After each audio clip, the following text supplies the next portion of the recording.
I'm going to be real with you.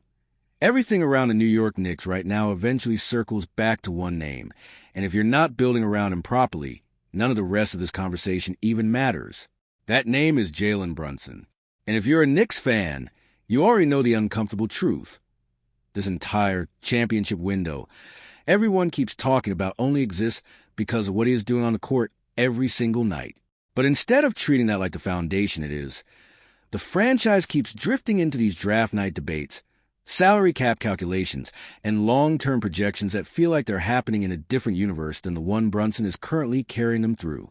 Let's talk about it, because this is where things start to feel a little frustrating. The Knicks finally built something real, not theoretical, not promising. Real, a team that actually expects to win, that actually has playoff expectations, and that actually has a star who can take over games when everything gets tight and ugly. That's Brunson. He's not the future. He's not the project. He's not the piece.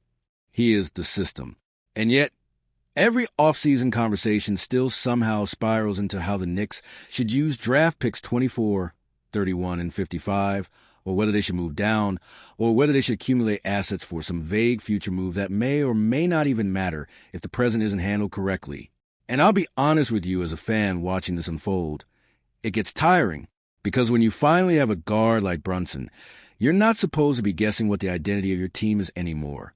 You already have it. You're supposed to be asking a much simpler question. How we make life easier for him. That's it. That's the blueprint. Everything else is secondary. But instead, what we keep hearing is financial caution, second apron concerns, and this idea that the Knicks have to walk on eggshells to maintain flexibility. And sure, that matters in today's NBA. Nobody is ignoring the salary cap reality.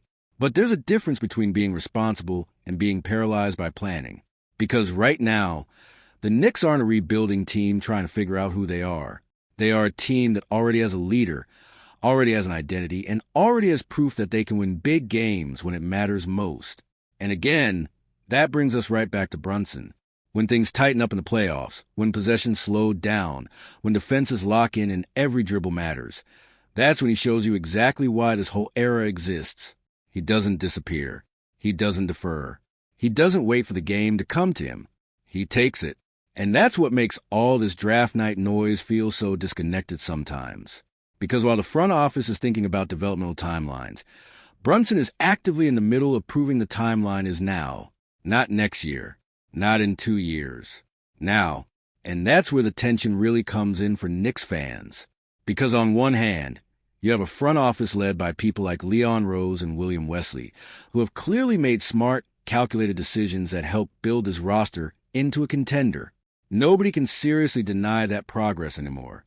But on the other hand, you have a superstar guard who has essentially raised the floor of this franchise so high that long-term patience starts to feel like a luxury you don't actually need anymore. And that's the conflict. Because when you have a player like Brunson, every draft pick becomes a question of relevance. Not potential, not upside, relevance. Can this guy help him? Can this player survive playoff basketball next to him? Can this piece reduce pressure on him when defenses inevitably trap, double, and try to take the ball out of his hands? If the answer is no, then it doesn't really matter where they were picked. And this is why Knicks fans get so split during draft conversations. Some fans trust the system that built the roster.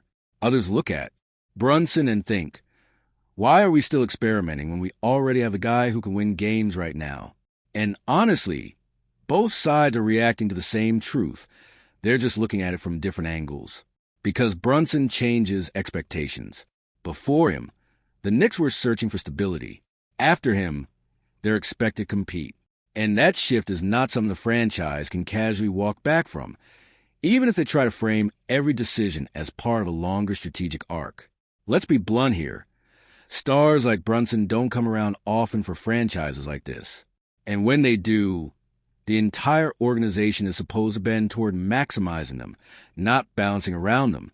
That's the hard truth. And it's also why draft night conservatism becomes so controversial. Because fans aren't sitting there thinking about asset optimization models. They're thinking about the guy who just dragged this team into relevance and wondering why the support system still feels like it's under construction. Now, let's be fair.